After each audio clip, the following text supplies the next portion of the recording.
I would like to welcome everyone to this session. This is our second webinar of this new community focus on power grids and the future of the community of power grids and digitization.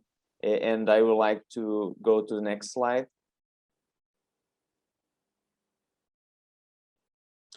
Okay, first of all, to explain what is this new community and what we want to pursue. Basically, our motivation is to bring technology to the next level, focus most of all in power grids, but also in power systems. This powergrid.live is supported by Enline company.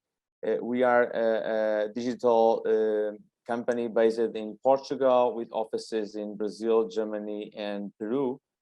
And we have a very advanced technology for power systems and special for power grids, and that you can see at our website, enlinetransmission.com. How we gonna do these webinars and how we are focused to grow this community. We are basically making webinars every 3 to 4 weeks. This one will be focused on dynamic land rating and explain how this technology can really support the growing of renewables and support the resiliency of the transmission lines. And now we're going to check the agenda and the invited that we have today that will present the different topics to this webinar today, please. Okay, today we're gonna have different persons. First of all, I also presented myself. I'm Portuguese. I'm basically responsible for marketing sales at Enline. I will explain some differences between static and dynamic line rating. You're going to see in a few minutes. Then we have Martin Andre, a very experienced professional that came from big corporations, especially focused on high-level responsibilities of sales in companies like Siemens and Voith Hydro. Then we have Felipe Vasconcelos, a PhD in power systems, specialized in digital solutions, that will also present us his point of view of these topics. And finally, we have Gabriel Pino, is a specialized professional master in power systems and also CTO at Enline. And next slide, please.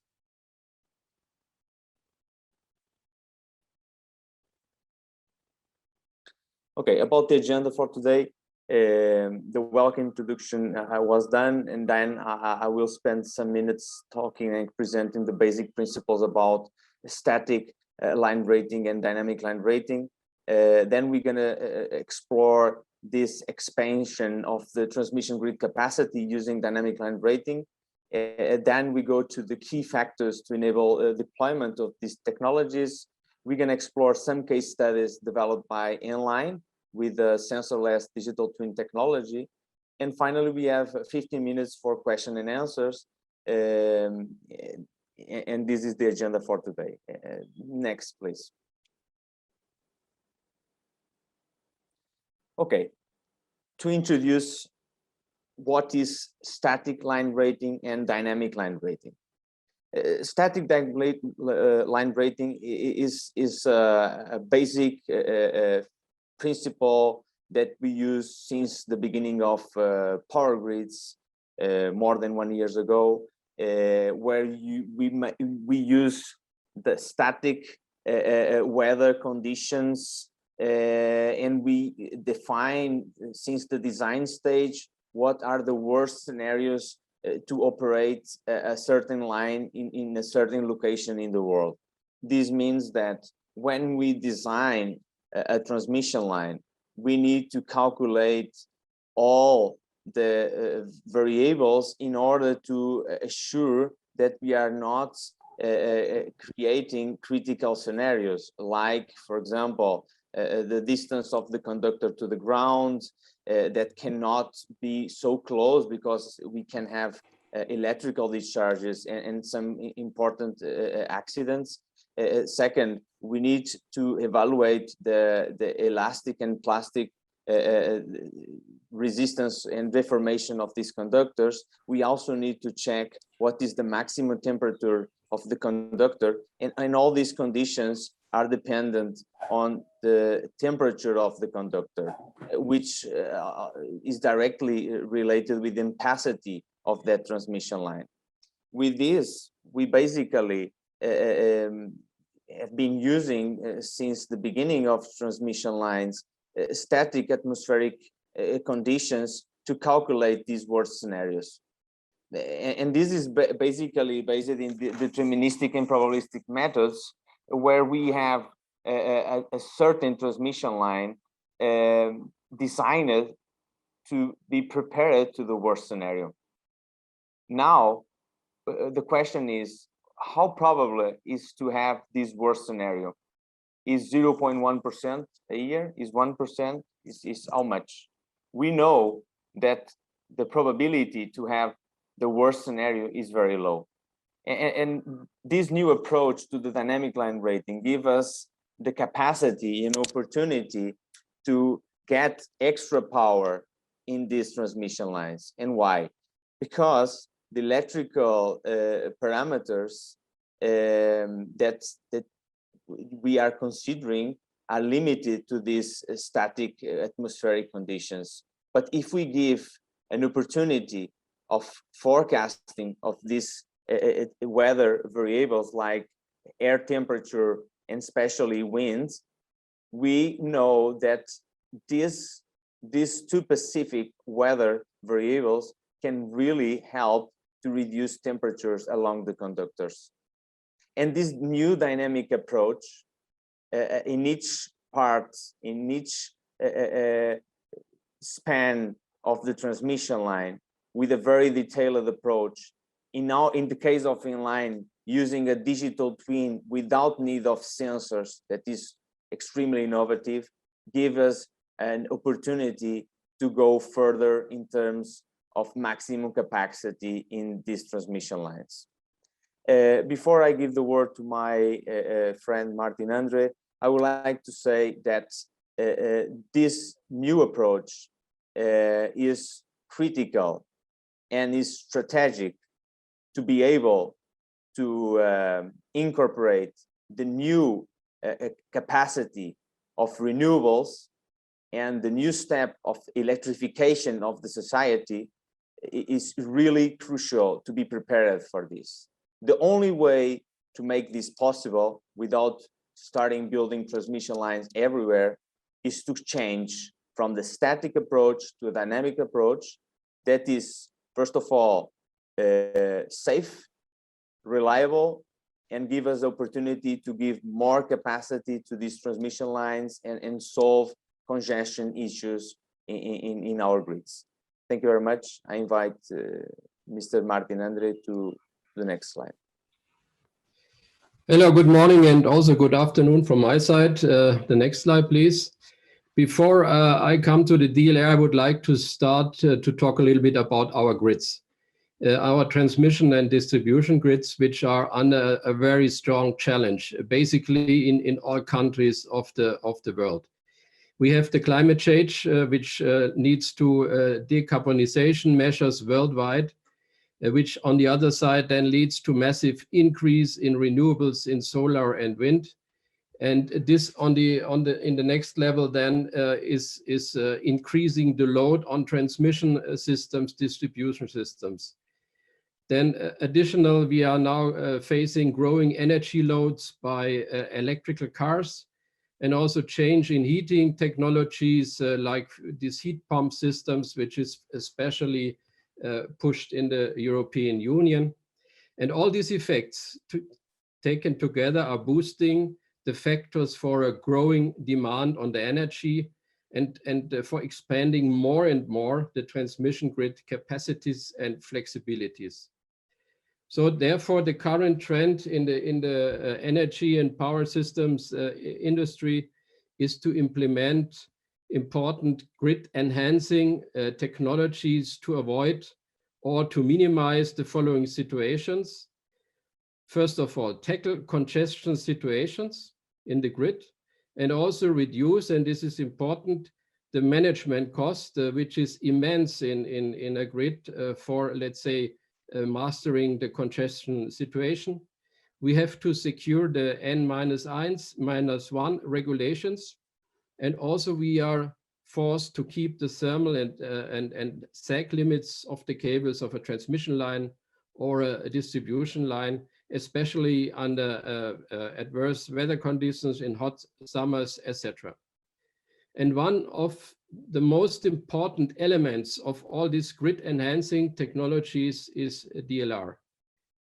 And DLR systems and algorithms can determine the real-time, but also the predictive load capacities on transmission lines depending on weather factors, load situations, and thermal rating.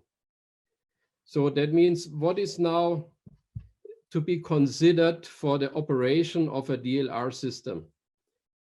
For the operation, it's necessary to know the line current. We need to know the sag under reference conditions. We need to know physical and electrical properties of the material and constructions of the conductor, type of insulation. So these are basically the physical factors that we need in order to operate successfully a system. And then weather factors like wind speed, but not only one wind speed, we need the wind speed in several heights, depending also on tower height of the towers. We need to know wind direction, wind gusts, solar radiation, direct, indirect, and of course, ambient temperature. These are all and this all necessary by keeping the physical temperature limits and sag limits and safety margins. And then by this, the DLR algorithm will determine the maximum ampacity values and the maximum admissible transmittable load. Next, please. So this diagram shows the changes in the usable capacity on a transmission asset depending on typical weather situation. This is typically for Middle Europe. So we have in the summertime hot, sunny, and calm days, calm in the sense of no wind blowing. And then in the autumn and winter time, we have cool, cloudy, and windy situations. And if you see the line, the lila line, purple line, you can see in comparison to the blue line, how much we can use more capacity on an existing transmission line in comparison to the, let's say, static nominal power of a transmission line. And you see in the summertime, it's going up even to 200, 250% more capacity that we can use. So that means if we take the whole year, then we can say by admission of dynamic line rating, we can have additional 50 to 100% average in the year of additional capacity on a transmission line. And of course, the wind cooling is the most important factor in this, at least in Middle Europe, in these scenarios. So next, please. So application of dynamic line rating can significantly reduce the volume of congestion. This is a big issue, especially in many countries, especially in highly loaded transmission systems. And it is also helping to integrate variable renewable energy like solar and wind farms. And this is very important by a DLR application, we can limit the needs for curtailment of renewable energies. I mean, we have to say that, for example, in some countries, especially also in Germany, the renewable energy from wind or solar has a priority. So it has really to be considered as the first, and this may lead to congestion, and therefore DLR is such an important element. The cost effects by dynamic line rating for the operators may reduce the volume of redispatch and costs by roughly 40%. This is according to a study of Consentech, which was on behalf of the current organization in December 21. So this is an enormous contribution.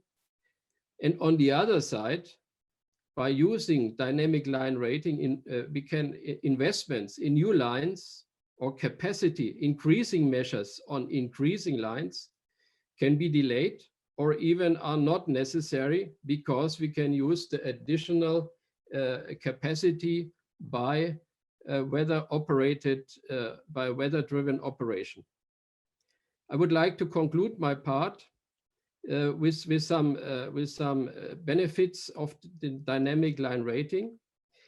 Dynamic line rating is an innovative grid technology which, combined especially with data analytics and modeling, is a fundamental part of the digitization of the grids, and is solving concerning challenges, as it can improve the resilience of the system. The congestion management will be easier. The optimization of the grid operation is much better, benefiting the grid with better efficiency and increased availability. And last but not least, and this is also part of our webinar, saving CapEx and OpEx costs for the TSOs, the operators, and finally for the society. So this was from my side about expanding the transmission grid capacity by application of DLR. And now I would like to give to Felipe Vasconcelos. Thank you very much, Martin. I would like to talk to you today about the key factors to enable deployment. We have some different methodologies for the calculation of the ampacity of a particular span or a tensioning section. And for instance, we have some international standards. I can cite two. For instance, the IEC 60287 and the IEC 60853. They are two international standards for the calculation of cables ampacities. Also, we have some national standards in German. For instance, we have the VDE 0276. And also we have some proposals in the literature, something like by calculating the thermal quadrupoles under consideration of soil properties and other methodologies. I would like to point out that we have a range of different methodologies to propose a DLR, and most of the existing methodologies, however, should be able to cater for their uncertainties in the data collection. So we have to collect temperature, wind speed, and some other variables, and we have some uncertainties on this, and you have to cater for all of these uncertainties. And especially when the loading of the line is approaching to a maximum temperature, as for example, in 80 Celsius degrees, we might experience some higher uncertainties in the calculations and in the process of evaluating our methodology. So I would like to add to this comment that all of the methodologies must be tailored to specific conditions and in the implementation of the philosophy with the grid operators. This is really, really important. Therefore, we'd like to highlight the ampacity calculation algorithm still have a room for further improvements, and this is what Enline is aiming at. And these improvements are critical for the large-scale adoption of DLR, not only in Europe, but around the world. So besides formulating a good algorithm for the ampacity calculation, we'd like to show we have to collect a large amount of data from physical properties of the conductor geographical information for all spans, and I mean by latitude, longitude, the height above the sea level, and the region, if it's prohibited or not to make the installation of a tower, a transmission tower. Also, we need to collect all atmospheric conditions for all spans. So the granularity of the data for implementing on the DLR is really high, and therefore we can have a very accurate result and a very accurate determination of the ampacity of a transmission line. So these are important so that the operator can be aware of the hotspots, for instance, for spans with low clearance, or even spans with reduced cross-section for the conductors. And I would like to show some figures to make a brief presentation and a clearer comprehension of how the DLR process all the information. Please, next. Here we can see 7 figures from top to bottom. The first figure, we would have the latitude and longitude for each tower, the size of each span, and the heights above the sea level. And for this particular example, we can see here 1, 2, 3, 4, 5 spans. And at the top of the first figure, we can see the weather condition.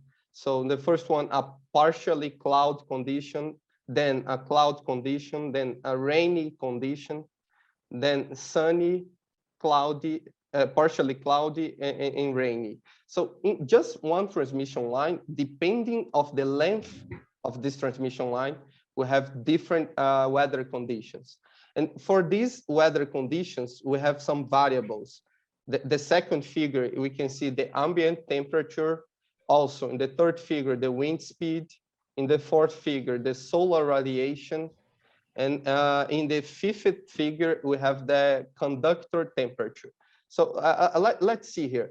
For the ambient temperature, we can see a variation, a descending temperature throughout the length of the transmission line until a certain point between the third and the fourth span, where we have higher values for ambient temperature, and then we go descending again. So something close to the third and fourth span, we have higher temperature. In terms of wind speed, we have the higher wind speeds at the ridge and the lower wind speed at the valleys. It's very often to see this kind of occurrences for wind speeds. And this influence how our DLR will estimate the ampacity for each span in the transmission line. I think someone is with the audio open, please. Also, we have the solar radiation.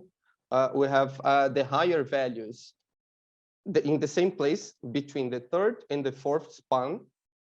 And then the conductor temperature. And follow me here. We have the temperature profile of the conductor temperature. So this transmission line has the same magnitude for current levels. However, different temperature for each span. And we can see in the fourth span, the highest temperature, especially because the high solar radiation and the low wind speed influencing this conductor. And in the sixth figure, we can see very clearly how we estimate this DLR. We have the line current in blue, and also the maximum ampacity for each span, considering all the above variables. So we can see here that in the fourth span, the current level is really, really close to the maximum capacity. And in the seventh figure, we can see in number this one.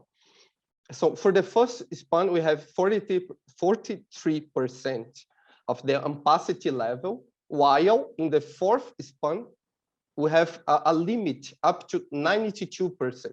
So using static conditions for evaluating opacity might be inappropriate for cases such as this one. And these cases are very common in real life.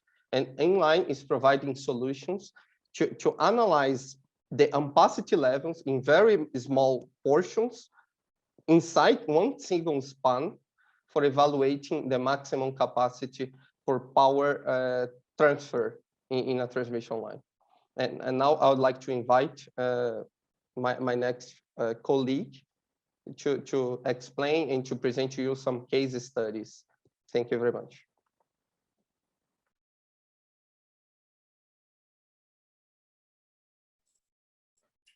Thank you, Felipe. Hi, I'm going to present you now some case studies, for some customers. Here you can see the case studies for RE, which is the national grid operator from Spain. And there we could see some challenges on the operation of two lines located in the island of Ibiza. This is a very famous island for touristing.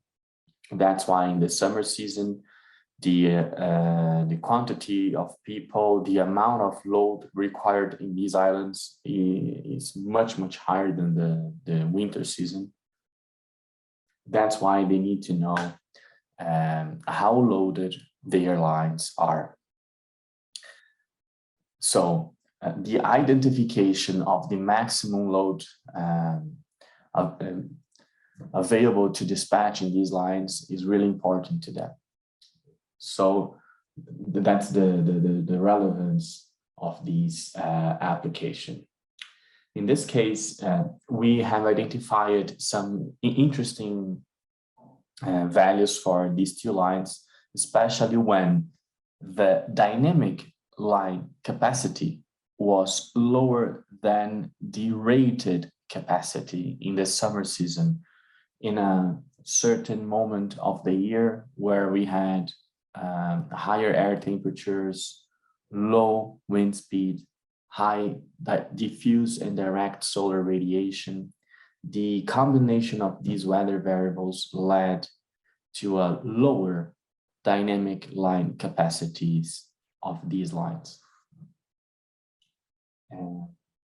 Besides that application, we have this downtime deployment where we don't need to shut down the installation. We don't need to go to the field.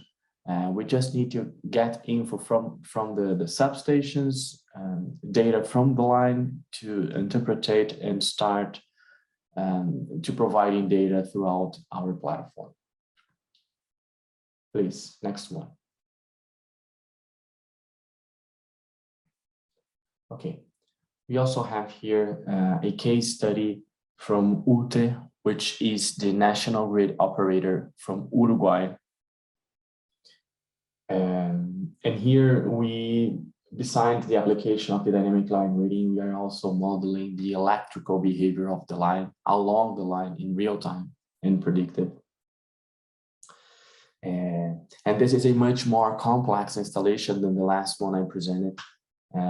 Basically because here we had to deal with electrical data processing coming from the substations where we had to combine and divide the three-phase power between the phases depending on voltages and currents. So we used the apparent power from each phase to distribute the three-phase power since we just had this kind of information.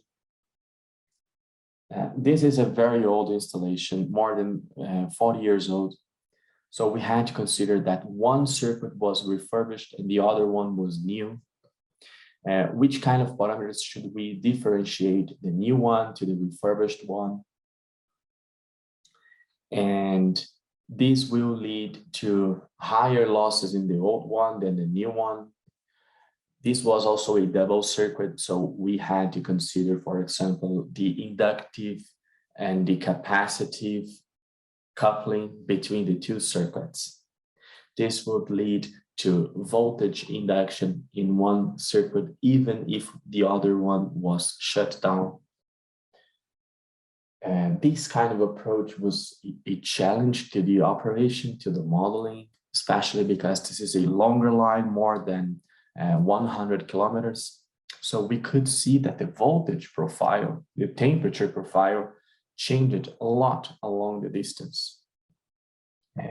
And we could also identify low spots of ampacity values along the line. We could identify these over voltages along the line too, especially in the transposition points. Since this is a long line, they required to transpose phases.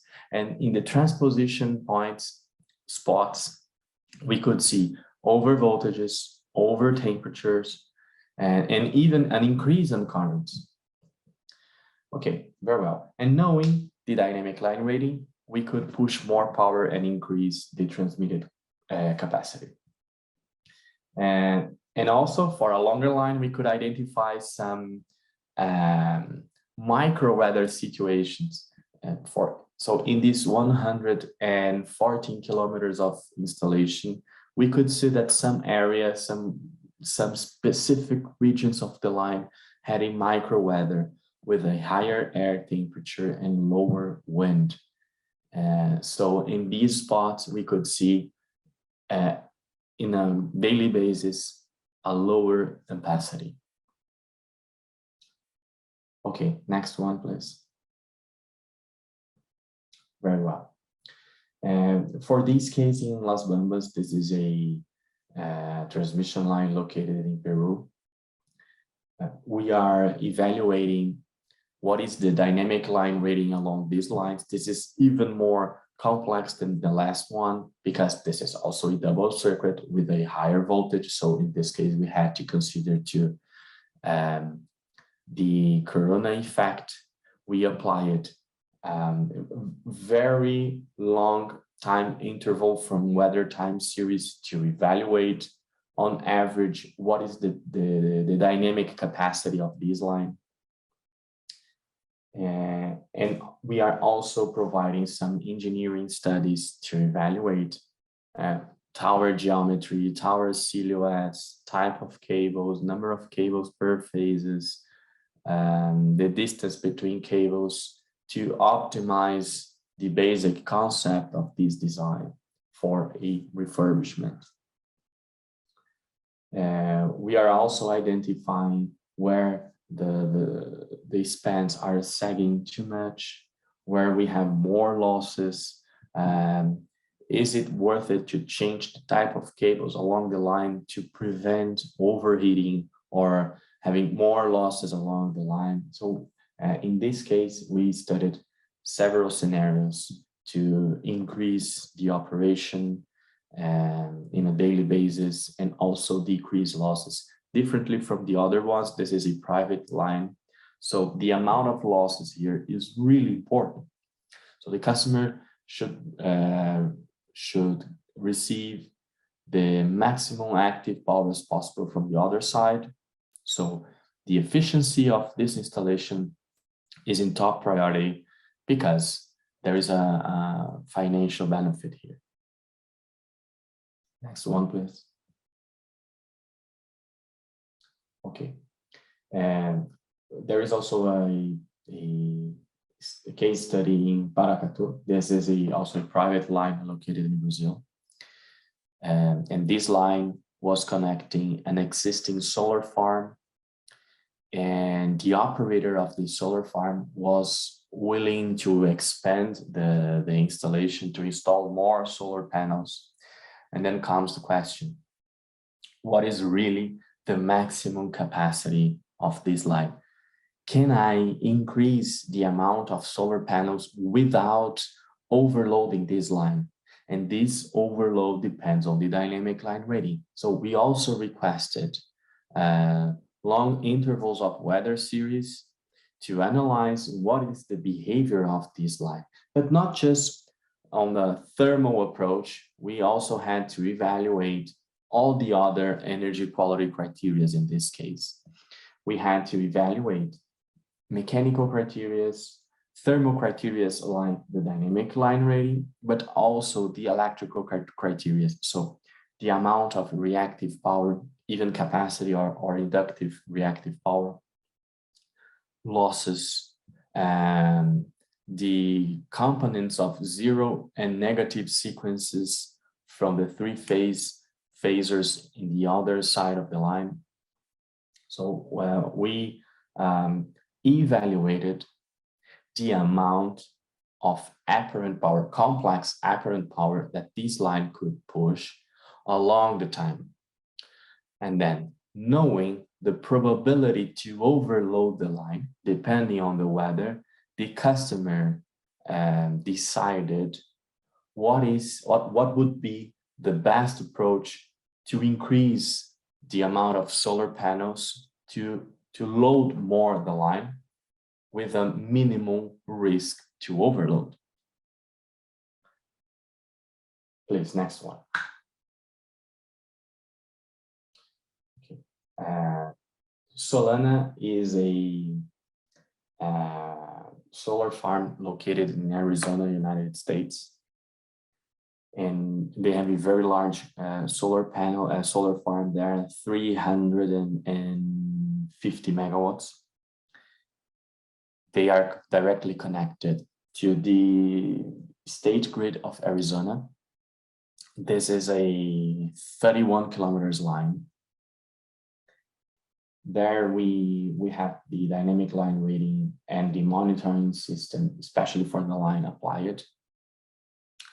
And this installation is doing very well, especially because now we can identify the most critical days of the year, especially in Arizona, where we have more or less a desert weather situation. And there are some days of the year with high air temperature, low wind, a lot of solar power. And the combination of these weather conditions will lead to a lower transmission capacity. That's why we identify these moments by the dynamic line rating and they should decrease the amount of generated power to not expose the installation to risks like overheating, causing plastic sagging of the line, and also to lose mechanical strength from the steel core, because they have applied a ACSR cable, aluminum cable, steel reinforced.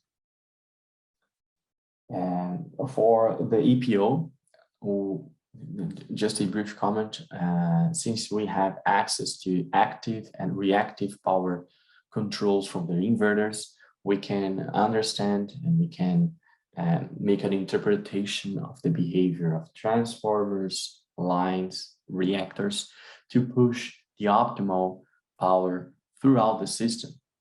So by changing the set point of the inverters, what is this optimal set point to optimize the efficiency of the installation? Okay, next one.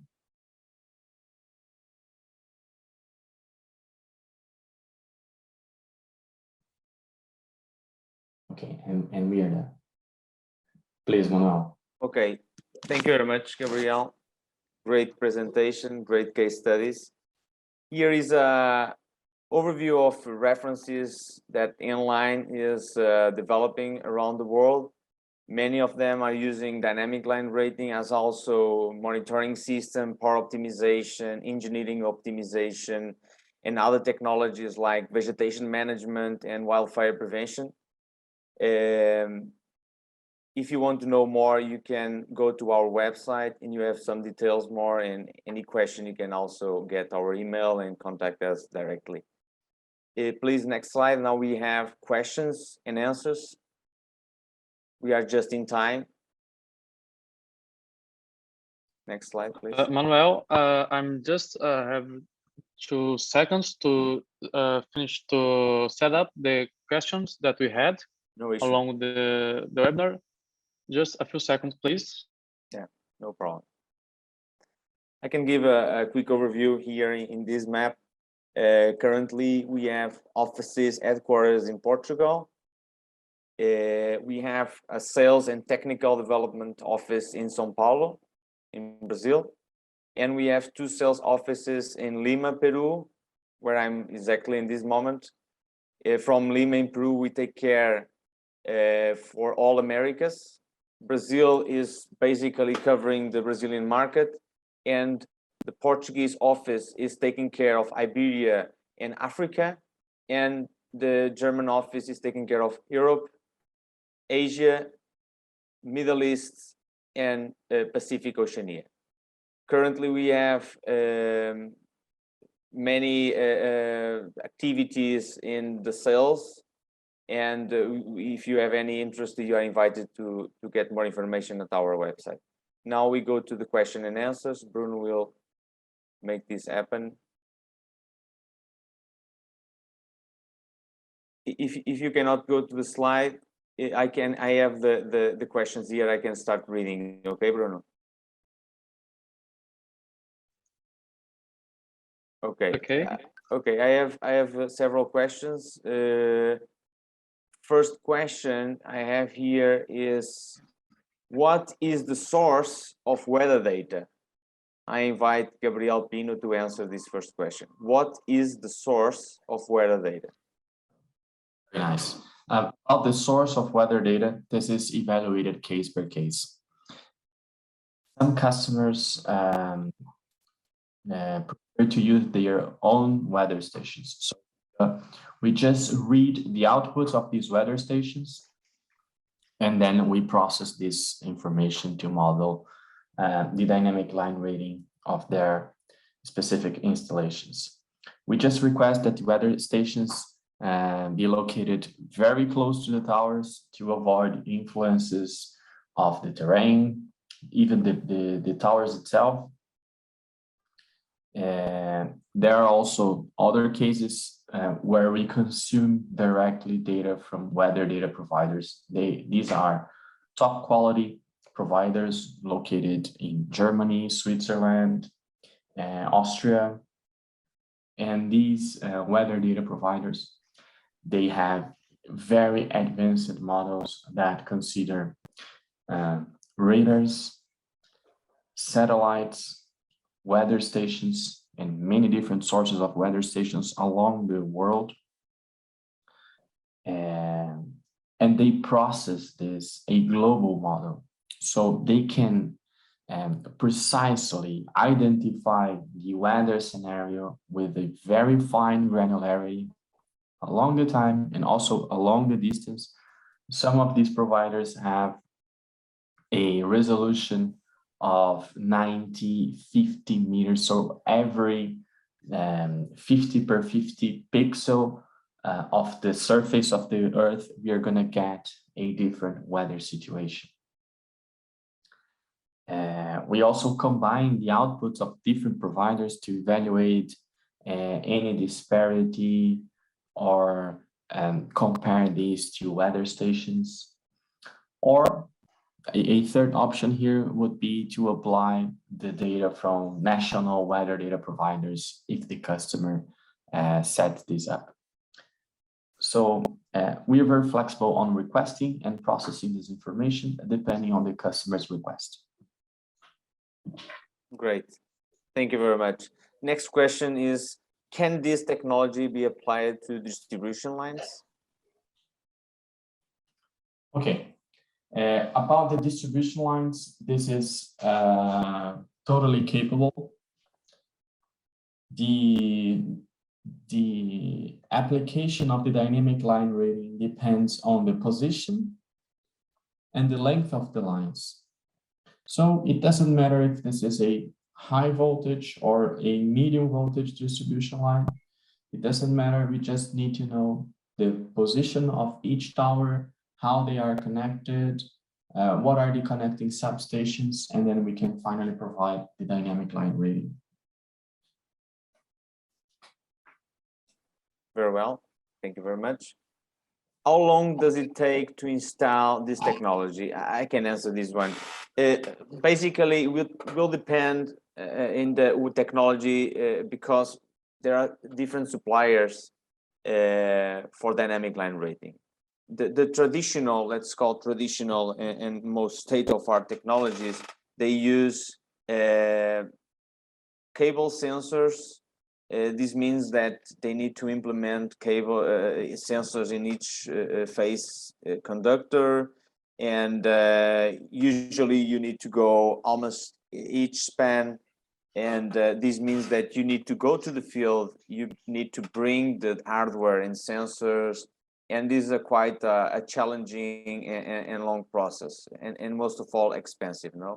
Then we have a second type of technology that are indirect sensoring. They are basically using cameras to cover the sag, and they do mathematical calculation to understand the sag and the position of the conductor, then to understand the characteristics of the maximum temperature. No. Also, this solution is basically easier in terms of hardware and sensory needs. However, you also need to go to the field to make all these implementations. No. Finally, you also have optical fiber technologies that are using optical fiber inside conductors. For this, you need to have the optical fiber. That is something that sometimes or usually you don't have, and you use kind of a hardware at the substation level to make the calculations of the maximum dispatch using this dynamic line rating approach. Finally, with a new approach and very unique approach is Enline. No, Enline have this unique digital twin technology. This means that you can create a digital twin for dynamic line rating, also for other solutions like losses reduction and monitoring fault location, but specifically for dynamic line rating, the sensorless technology is basically implemented in few days. Enline is doing more than 2,000 kilometers of digital twin per day, specifically for dynamic line rating, and is very, very competitive, quite fast. And then finally, you don't need maintenance, you don't need to go to the field, and all the process is remote, using physical and mathematical modeling combined with algorithms with intellectual property owned by Enline. And this is a quite interesting solution because it's fast, easy, and ultra competitive. No?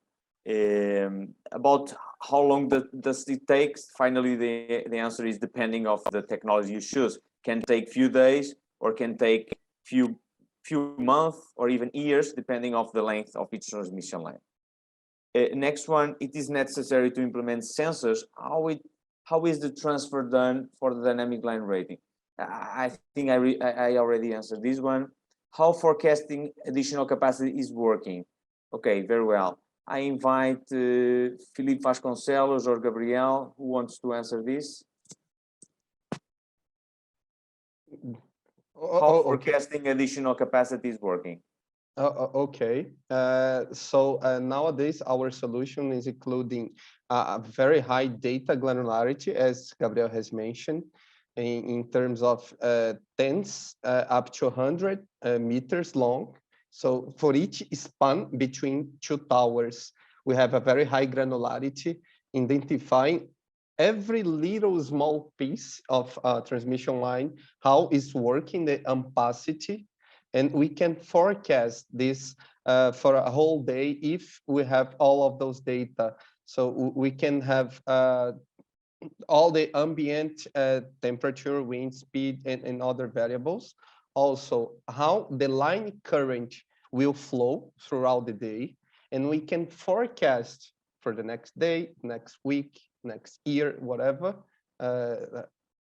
how much we can push more current, and I mean more current, more power to that transmission line without causing any damage or influencing negatively in terms of operation, by satisfying all the security criteria, the N-1 criteria, and so on. So our forecasting is working like this at this point. And we have some case studies, as Gabriel has mentioned before, to prove that our solution is very powerful to solve this problem. And if you have any more comments, Gabriel, please. Thank you very much, Philip. Excellent answer. Next one is about which granularity and precision of the weather data is required. Gabriel Pino already answered this one, but I can just clarify. For this precise technology that I said about Enline technology, the sensorless one, we can incorporate any existing weather station in case this weather exists along the transmission line, or using only weather satellite data. And from this source of data, we can have granularity between 70 and 90 meters that are sufficient for this kind of approach. However, we have developed own algorithms to refine and let's say give more accuracy to this granulometry, but sufficient will be from 70 to 90 meters.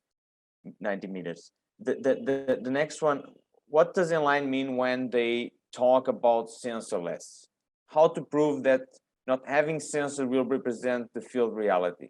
I would like to invite my colleague Martin Andre. If you want to answer this one, you are invited. It's a pleasure.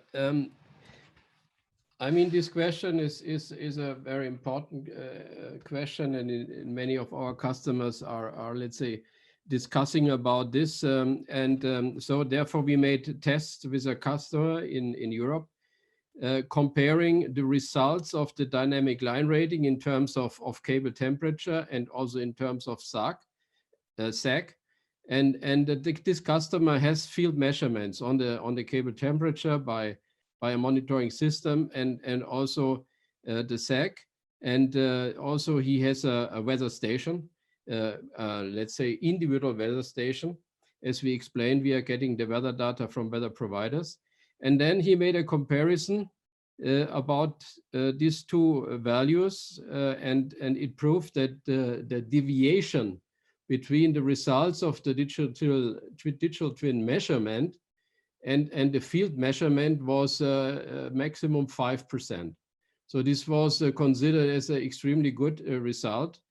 And so, yeah, that's the answer of this question. So that means as we take all the data from the transmission line in a very detail, this was explained before, we have a really extremely good image of the reality in our digital twin. So the digital twin is representing the reality in an extremely good way.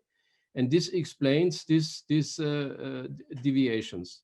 Of course, I mean, all what the digital twin can calculate is depending on the input data, which we are getting from the one side, from the substations, current voltage loads, and of course, of the precision of the weather data. Great answer. Thank you very much, Martin. I think that we answered all the questions. However, you are completely free and invited to send your questions to us. You can find at our website, powergrid.live. Before we finish, I would like to thank everyone to be present today. Before we finish, also to thank very much to my colleagues and friends, Gabriel Pino, Martin Andre, and Felipe Vasconcelos. Also to Bruno Chagas and his team for the organization of this event. The next one will be in April. We're going to have InsurTech approach, how to use Enline technologies and how this technology, sensorless, can help insurance companies and customers to have a better risk management and risk overview of their assets, especially for power grids, but also we're going to present some power systems case studies from mining companies to industrial customers, and also mobility, especially focus on railways in Europe. I would like to finish with a very welcome and thank you very much, and see you soon to this new community that we are building. Thank you very much.